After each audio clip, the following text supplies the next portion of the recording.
வணக்கம் மக்களே. இந்த பதிவுல நாம பார்க்க போறது பெருமாளின் அவதாரங்களில் இரண்டாவது அவதாரமாகிய கூர்ம அவதாரம் பற்றிதான்.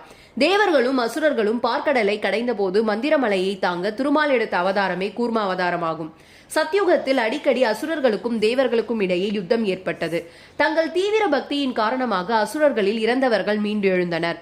மேலும் அசுரகுரு சுக்கராச்சாரியார் அமுதபானம் கொடுத்து இறந்த தம் சீடர்களை உயிர்ப்பித்துக் கொண்டிருந்தார். தேவர்களுக்கு அந்த சலுகை கிடைக்கவில்லை.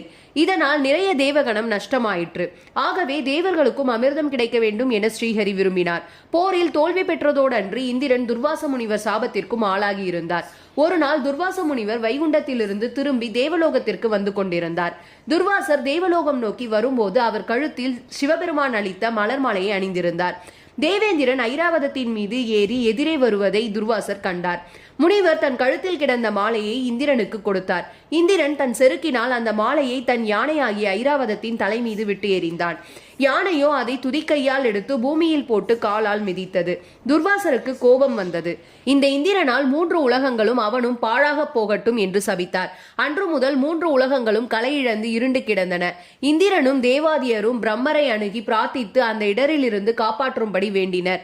இந்த கஷ்டத்தை ஸ்ரீமன் நாராயணர் ஒருவரால் தான் தீர்க்க முடியும் என அனைவரும் வைகுண்டம் சென்று மகாவிஷ்ணுவை வணங்கினர். உடனே மகாவிஷ்ணு, தேவர்களே, உங்களுக்கு நல்ல காலம் வரும் வரை நீங்கள் அனைவரும் காத்திருங்கள். இப்போது அசுரர்களுடன் சமாதானம் செய்து கொள்ளுங்கள். நாம் நாடும் பொருளை அடையும் பொருட்டு எதிரியையும் அணுக வேண்டியதாகிறது. பார்க்கடலில் பற்பல மூலிகைகளையும் பச்சிலைகளையும் கொண்டு போடுங்கள். மந்திரமலையை மத்தாகவும் வாசுகியை கயிறாகவும் வைத்து பார்க்கடலை கடையுங்கள். நீங்கள் மட்டுமன்றி அசுரர்களும் சேர்ந்து திருப்பார்க்கடலை கடைய வேண்டும். நானும் உங்களுக்கு உதவுகிறேன். இதிலிருந்து வரும் அமிர்தத்தை உங்களுக்கு கிடைக்கும்படி வழி செய்கிறேன். அதர்மமே குறிக்கோளாக இருக்கும் அசுரர்கள் அமிர்தபானம் உண்டால் இறப்பு ஒழிந்து உலகத்திற்கு மென்மேலும் கஷ்டத்தை தந்து விடுவார்கள். அமிர்தம் பருகினால் அதிக பலம் பெற்று நீங்கள் மரணமில்லா நல்வாழ்வு பெறுவதோடு தேவலோகமும் சுபிட்சம் அடைய நேரிடும் என்றார். இந்த யோசனைப்படி நான்முகனாகிய பிரம்மர் தேவேந்திரனிடம், இந்திரனே, நீ உடனே அசுரர்களை நெருங்கி அமிர்தம் கடையும் காரியத்தில் அவர்கள் துணை நிற்க வேண்டும் என்று கேட்டு அவர்களிடம் இணக்கம் பெற்று வா என்று சொல்லிவிட்டு அவர் சத்தியலோகத்திற்கு சென்றார். தேவேந்திரன் சில தேவர்களை அழைத்துக் கொண்டு மகேந்திரபுரி நோக்கி சென்றார். அவன் சென்ற காரியம் தம் குலத்திற்கு சாவை போக்கும் அமிர்தம் கடையும் விஷயம் என்பது தெரிந்து அவனிடம் மகிழ்ச்சியுடன் நடந்து கொண்டனர்.